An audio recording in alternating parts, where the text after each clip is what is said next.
Good morning, everybody. This is Tim Humphrey from Electronic Cafe.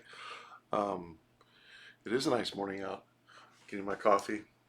Um, yesterday, I did a video on Ice House, and it kind of made me want to do a video on another band that I was kind of overlooked, and it kind of that I went back to and I really enjoyed. And um, is another example of that, how it's really important sometimes to, I wouldn't say sometimes, but it's if you overlook a band, you could be missing something if you just hear one or a couple songs and then you kind of like it, but it doesn't, maybe you don't, maybe you just think that's all they did, or they couldn't do different music or what have you.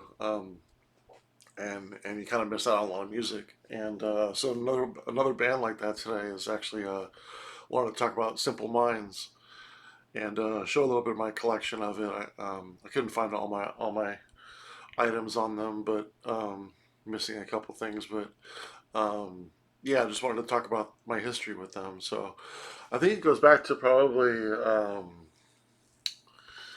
you know I was definitely a I was born in '76, so by the time Breakfast Club came out, um, don't forget about me. Don't you forget about me. When that came out, I was 9 years old, and of course that song was fantastic. It's so interesting that they actually wrote that and didn't think it would be a hit, let alone even a single.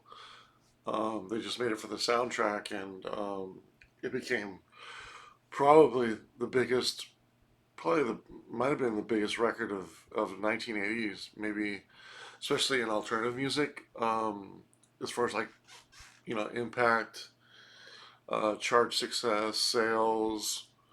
Sure, there was bigger sales, like Whitney Houston or Madonna or something like that. But as far as cultural impact and as far as different types of people liking the song, whether and it was an alternative song and it comes from an alternative band. It's generally a sort of rock and a keyboard band, and it's huge because it was in the movie, and it went to number one, and it's just on so many different levels. It's probably could be the biggest song of the '80s. The only other song I could think of that rivals it from an alternative band might be "Shout" by Tears for Fears. When it comes to being a top 10 song, I think "Shout" went to number one as well. But the interesting thing about "Shout," just while I'm on it, is I wonder if it's the longest number one song that's ever been. I think the original song is like 5 to 6 minutes.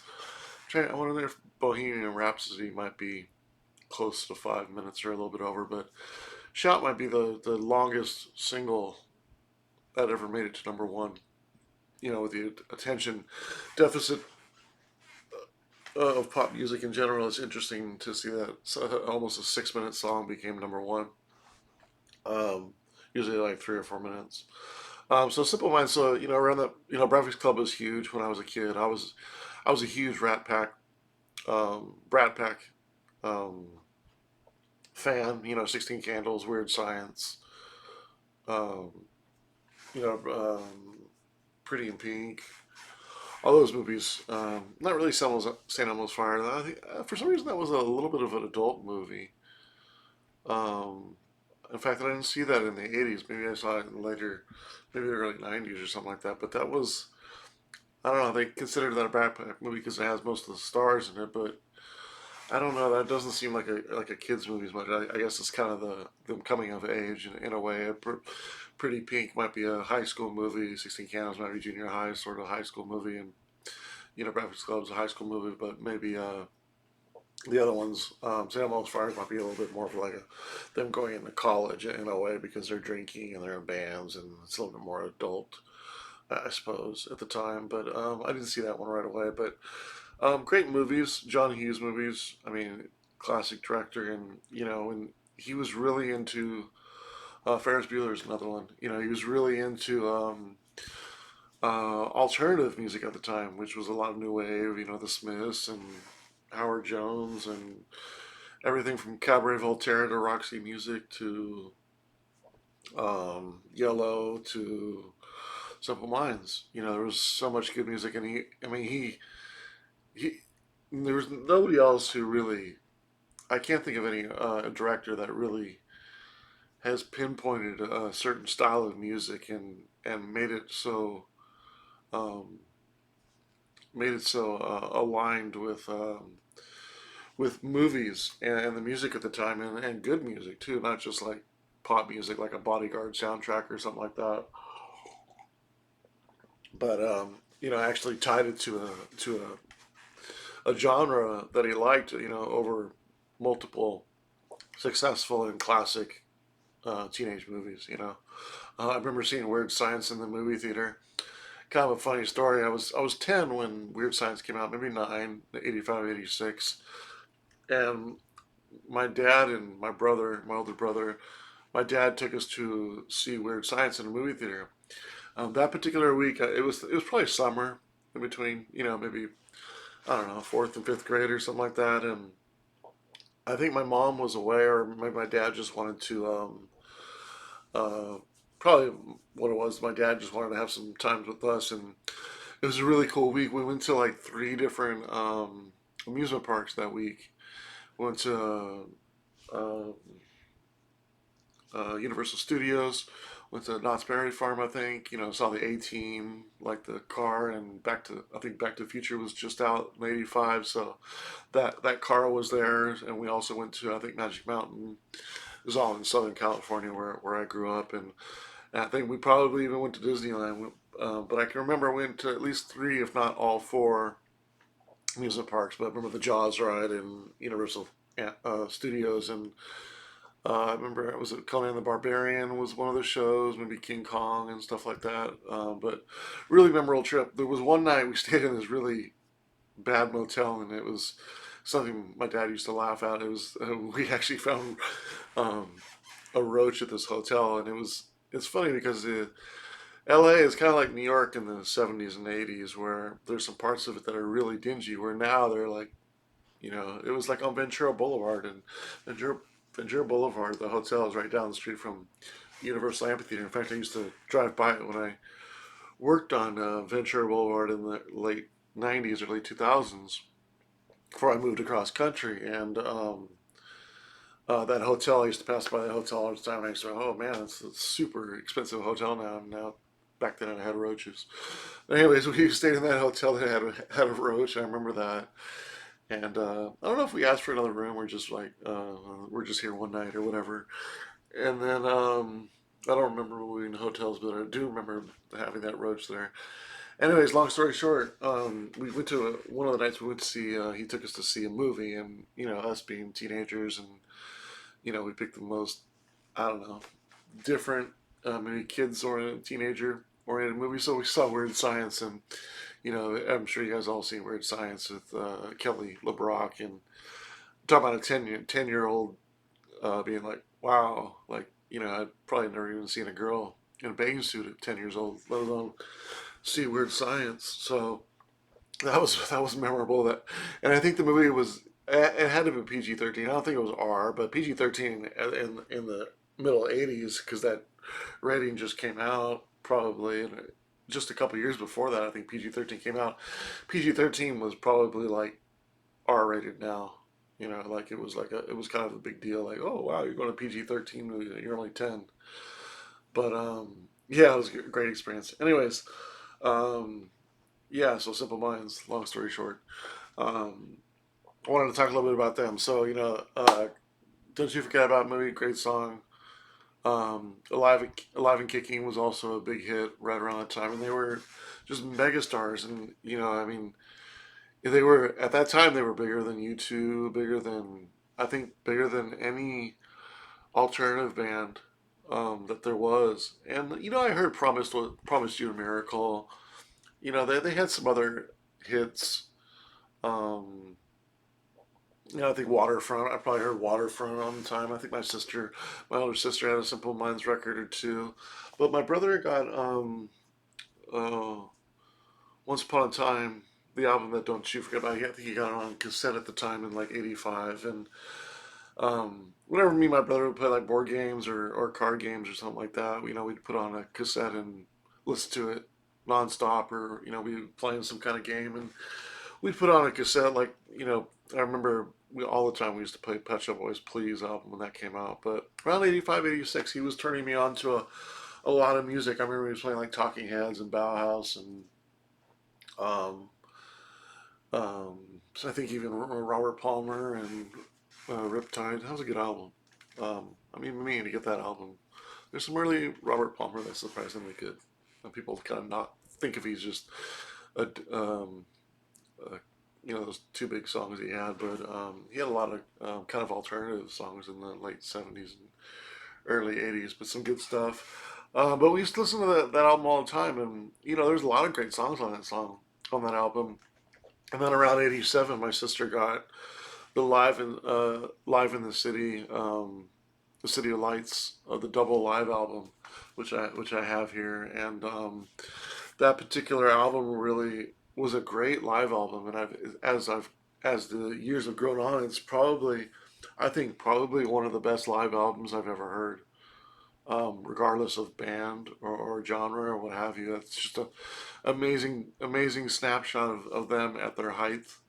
A lot of people gave Simple Minds grief because they were kind of became a they come from the new romantic generation, new wave, etc. And they kind of became arena rock gods in a way. I mean, they're selling out huge arenas and stuff like that, and they kind of got a lot of slack for that. But their music was so good and so powerful. It works perfectly. And City of Lights is a perfect example of that. I mean, Oh Jungle Land and Sanctify Yourself. I mean, it's just big sounding, powerful, positive rock music that it just fits in. I mean, if there's any band that did rock arena tours, and I mean that they deserve that. I mean, they went through you know almost 10 years of growing their cult base and so many albums. And I'll show a little bit of that now. So this is one of their first albums, 1979. I believe this is their second album, if not their first. I'm a little hazy on the really early stuff before '81, but I still have it as just I like the artwork. I'm a completist, but before they really got alternative around like '81, the first couple albums they're okay. So Chelsea Girl is the big song from this album. Their first, I believe, big hit. Chelsea Girl, solid song. It's uh, Wasteland's a good song. Life in a Day, good song. Really cool artwork. So the first album, so pretty solid. Building their fan base, real. Um, Cacophony. Real to Real is a really good song on here. Premonition, Changeling, Citizen, Dance of Youth. So each album seemed to get better and better. These particular, it's funny because these, I don't know if this one has it, but the next couple do. When I moved across, I guess the reason why I did this video was I kind of figured that's all they had, and I got really into other electronic music in the '90s. But around 2004, I moved across. 2003, I moved across country to DC, and DC there was no Amoeba Records, there was no electronic record stores. I was really struggling to find music, but in a way, it allowed me to go to some of the record stores that they did have and kind of tie in some loose ends of stuff that I didn't know from the '70s and '80s, and one of those was Simple Minds. So there's actually stickers from the record store I used to go to, Orpheus Records, which was in Alexandria. Shout out to Orpheus Records, man. I got a lot of Tangerine Dream there, like so many good like ambient and rare like house records and um, R&B records, hip hop records, and a lot of new wave records, a lot of new wave records. I mean, it was probably the main record store I was going to. Obviously, CD Seller. Shout out to David, CD Seller. I was going there a lot, but probably after that, maybe I think I found CD Seller a little bit after like 2005, 2006, but 2003, 2004, 2005. I was going to Orpheus Records at least once a week, and theirs was very much like an old school records store. I mean, a lot of it was unorganized, very dirty, dusty. Like you almost wanted to wear like a face mask in there. It was very dusty. Um, but we're talking hundreds of thousands of records. I mean, just a huge, huge, deep record store, just full of stuff. Um, I mean, probably my best find ever was about. I found two Boards of Canada music has right to children. I found two sealed copies there in 2003. That was awesome. But yeah, so I got so many good new wave records, and I was able to kind of rediscover. And Simple Minds was a band that I love now that I've grown to love over the last 20 years. But in the 80s, I listened to like one album and their singles, and just it was like, well, you know. But they got I really discovered them as I got on. Sons of Fascination. So this is when they really started to for me to really like their sound. So they kind of went a little bit more atmospheric and a little bit more experimental. And I mean, Derek Forbes is an amazing bass player. Um, Charlie Burchill, amazing guitar player, right? Does amazing riffs. If you know Simple Minds, Ch- Charlie or Charles, Charlie, he is so underrated when it comes to like riff guitar players. I mean, Edge gets a lot, but like man, the riffs on his guitar playing is just is so underrated. Everybody knows about. I mean, not everybody, but Mel Gaynor, the drummer for Simple Minds, amazing, bombastic, interesting drum fills. Everything on the up and up. Like there was nothing hidden about his drum fills, and the very bombastic and interesting and powerful drummer. Amazing. So they just had an amazing line, and then the keyboard player, Michael McNeil. I think Forbes, the bass player, left the band around once upon a time, and that was a big loss. Uh, the combination of their drums, bass playing, and keyboard, and then Jim Kerr on lead singer is just one of the most underrated and most powerful um, bands in the early 80s. Probably from like 80 to like 85, 84. People will argue that Once Upon a Time is kind of a pop album. It's kind of like again, like their arena rock period is not as challenging or as interesting and is alternative maybe as their early stuff. Excuse me, but it all ties into it, and then that was kind of their success, and they kind of deserved that success. I mean, all the albums that they worked on and they put out, and I mean, they deserved a big album that was hugely successful and um, got them all the fans and was able to tour the world in huge stadiums and amazing. Uh, Sweating a Bullet, great track on here. In Trance's Mission. Some of these are really sprawled out tracks. There's only 4 tracks on each of this out on each of the sides. Some are like 5 to 7 minute long. Uh, to the Cities as Love Brings the Fall, amazing. Sons of Fascination, love song, great song. Singing Out the Angels, one of their best early songs.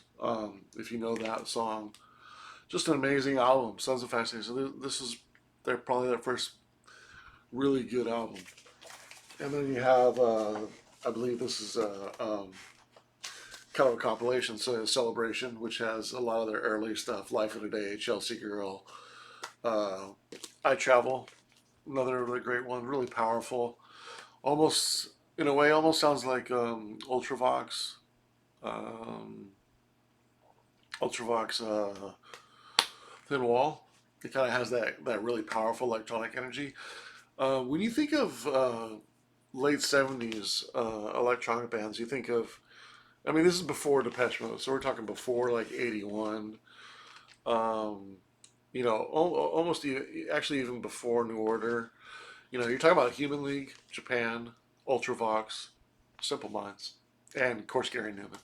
So I mean, of those five bands, I mean, you're talking about legendary work that these people did, paved the way for 45 years worth of electronic music. Like these guys, I mean, Japan, Ultravox, Simple Minds, Gary Newman, Human League, just amazing artists. Travel is just an amazing song. So and that's really, this kind of shows, if you kind of see their picture there, this kind of, you can see Jim Kerr there. Um, they're off to the very left there. You know, kind of sorry I have a little fuzzy there, but they're very, wearing all black, wearing a little bit of eye makeup around here. Very new romantic, just not all the way because they were unique. They were unique, and then kind of came to Empires and the Dance, Empires and Dance, excuse me. Again, it released I Travel. This is the single that it was really from before Celebration. Really great album. Celebrates on here. Um, Capital Cities on here. Fear of the Gods. Amazing record. Very cool. Just amazing sounds around 81, 82 especially. And then you have New Gold Dream right here. So probably one of the most amazing albums of the 80s, regardless of the band. I mean, every song on here is amazing. I've over the years I've probably bought maybe 5 to 10 copies of this record and given them to other people, whether it be a record store or a friend. Um, just an amazing album. I mean, Big Sleep. Is there a better Simple Minds song than Big Sleep? It's amazing. Hunter and the Hunted. With Herbie Hancock on the keyboards. An amazing song. King is White in the Crowd. Amazing. New Gold Dream. Classic song. Someone Up There Likes You. Promised You a Miracle. Just amazing album. Amazing album. Um, and that was kind of their pinnacle for most people. Um, and then, the funny story about that was, oh, that actually reminded me that so in 1994, I was working at Target as I was doing security at Target. It was one of my first jobs. I think I was like maybe my first corporate job. I was like 20 at the time, 19 or something like that. I won like Employee of the Month, and they gave me like a $20 limit. I could buy any gift I wanted at the store, and I bought New Gold Dream on cassette. I mean on CD, and I was so it was I had so much music anyway, and there was nothing there that I really really wanted. So I was like, oh, I'll just take this Simple Minds record, I guess. And that was the record that got me into Simple Minds. I mean, I heard them, likes of them, but that album put them on the map for me. So then fast forward to 2002. Then when I actually found some records that are old in good shape in a used record store, then I got all these. So that was the story. I forgot about that part, but that was instrumental in me liking Simple Minds. And then of course right after you had another great album, Sparkle in the Rain. So Up on the Catwalk, amazing song. Simple Minds have this amazing ability on their songs, especially in the songs that I really like in this period of 80 New Gold Dream to Once Upon a Time. They go from like like verse to chorus to bridge to verse, and then at the end they seem to go like the verses sound like bridges because it's so up there and like hits such a crescendo in the music that the verses feel like bridges to the other choruses. So it almost in a way kind of goes bridge chorus, and then sometimes bridge chorus, and the chorus kind of expands upon the chorus to a higher level. And that's a perfect example of Up on the Catwalk. New Gold Dream does that a lot. It's just constant crescendos, and it's just amazing. It doesn't come down for the verse and then build back up a couple times, and you're kind of like, oh, I'm waiting for the chorus. No, it's consistently like the verse is the bridge, and the chorus is really strong, and the there's no let up in the energy. I think on Once Upon a Time, I think Old Jungle Land kind of does that. Very similar. Um, or it's Ghost Dancing, one of the two does that as well. But Up on the Catwalk does that. Just amazing. Book of Brilliant Things, amazing track. Speed Your Love to Me was a single. Um, Waterfront was the big single from this album. East at Easter, amazing song. Amazing song. Probably their best, one of their best slow songs. East at Easter. If you want any homework, check out the East at Easter live version from 1989 from the actually I have it here, the DVD in Italy. It's Vienna, sorry, Vienna. If East at Easter 1989 Vienna, that particular performance, amazing with the lights and everything, the way they filmed it, amazing. That goes with the DVD. That's a PAL DVD, so I can't play it on my CD player, DVD player, but still got it. White Hot Day is another really good one from this album. See Moon Cry Like a Baby, really nice jam on that one. Um, Great album, great album, back to back great albums.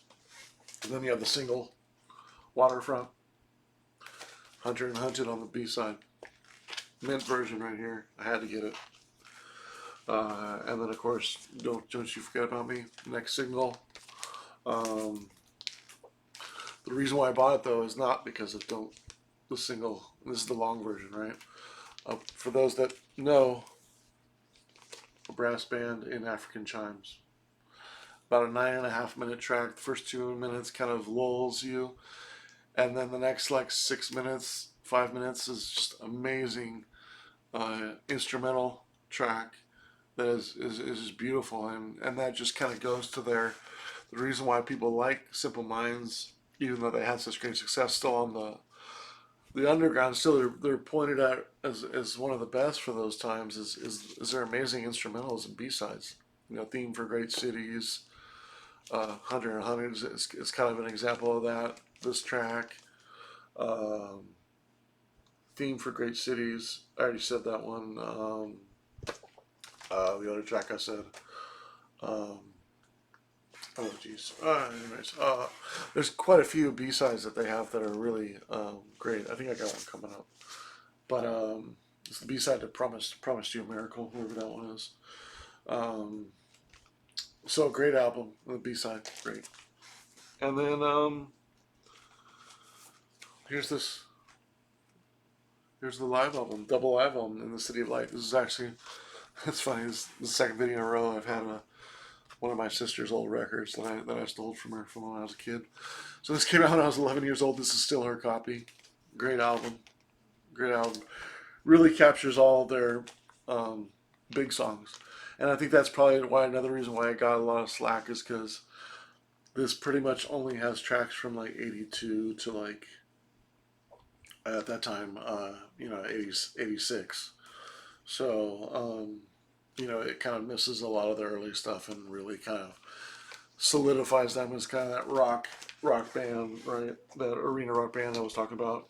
And later on, I found a really nice copy of it. And the cool thing about this particular is the artwork on the inside, which is in the sleeve.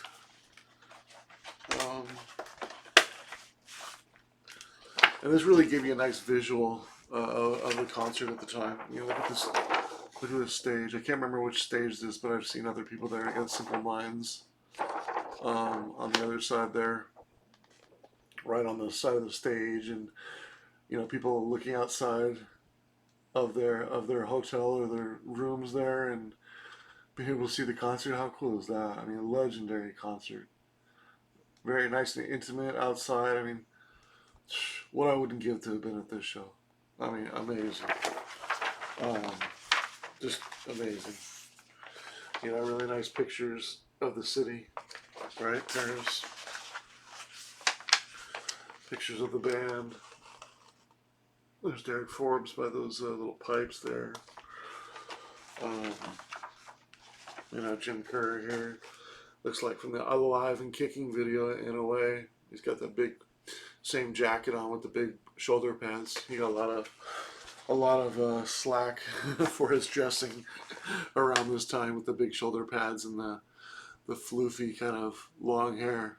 No longer is the eye makeup and the kind of new romantic look. I mean, he's matured, got married at this time.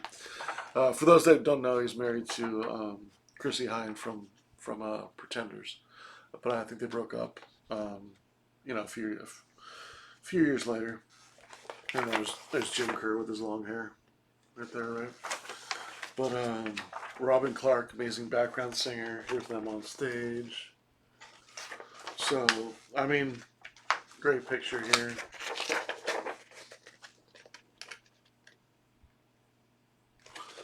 Just an amazing live album. Again, one of the best live albums that you'll ever hear. And I kind of talked about this in other videos too, but when a band gets to 15, 20 years old and they try to do a live show and encompass like all their hits, a lot of times it's not very cohesive and it's kind of jangled. They're right around 9, 10 years as a band and a lot of albums like we just showed to the point. But they took a period of 5, 6 years and all the songs work so well together. And just a great live band. I've never seen Simple Minds live, and it's kind of on my bucket list to go to, but it kind of depends on the set list. I don't think I'll ever go again because it includes a lot of songs like I was just saying, when man gets to 30, 40, 50 years, it becomes like a greatest hits album, and I don't want to go see Simple Minds and pay $150 and stand in line and in crowd for the one experience I do, and they're just doing like greatest hits. And then their follow-up album, which didn't do well in America. It had some popular songs though in UK. Belfast Child, I believe, went to #1. Biko was Nelson Mandela track tribute. Apartheid. Obviously, Simple Minds got really into with Live Aid and Apartheid Day, and a track called Mandela here, and Biko, if you know the Biko story. Of course, Peter Gabriel did the Biko song as well. This Is Your Land, Street Fighting Years. This album kind of, a lot of people like it. Probably only like about 3 songs I like on this album though. There's no really experimentalism in here.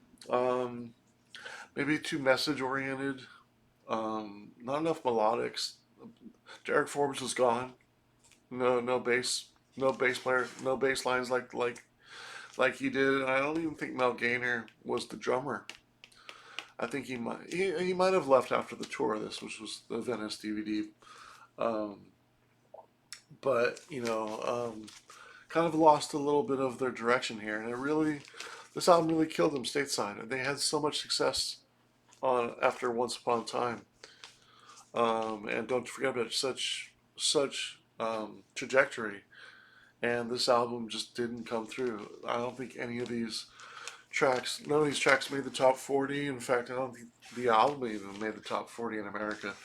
Just I believe they waited too long. I think this came out in like late 88, if not 89, and that was almost 3 years after Don't You Forget About You. Just the music just had moved on, and unfortunately they didn't get to really have this even close to the success that they did with that album. And unfortunately in America, to a lot of people that don't know Simple Minds, they're considered a one-hit wonder, and that's how sad when people say one-hit wonder, and you really look into bands and they were not one-hit wonders. This band it is still going with 20-something albums and probably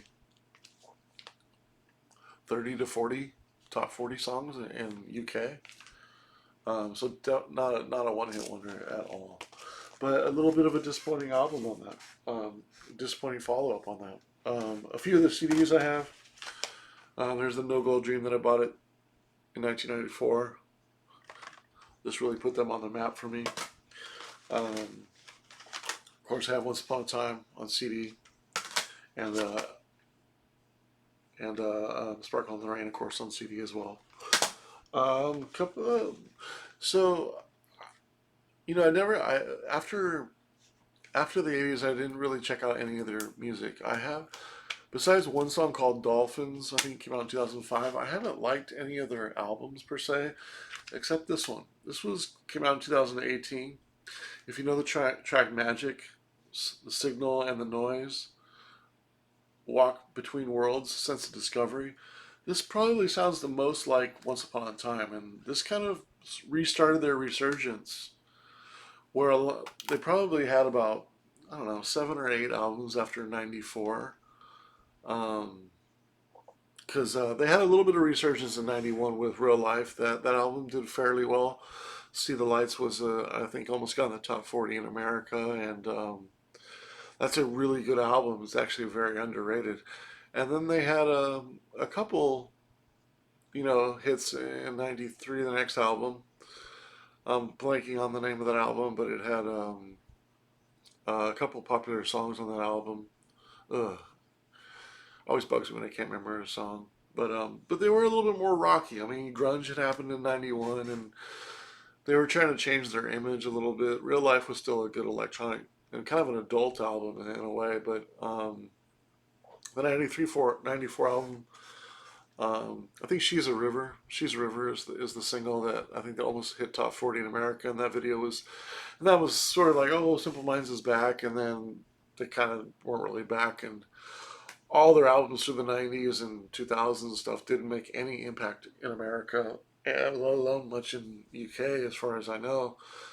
And then so they probably had about 5 to 7 albums in between like '95 and this album here, and none of them really did anything. And this really kind of put them back. I mean, the resurgence in new wave, and I mean now they can tour back in America. They've come back probably 2 or 3 times since then. Celebrated their 40th anniversary a little bit before that. This is the double DVD. Um, double DVD. Actually, I'm sorry, it's triple DVD. Um, this has a lot of their best songs on here. This is actually one concert, and then I believe it has the CD versions of it too.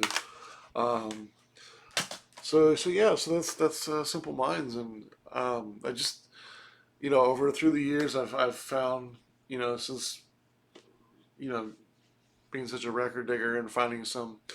Looks like I'm missing "Promised You a Miracle" record. I think might be.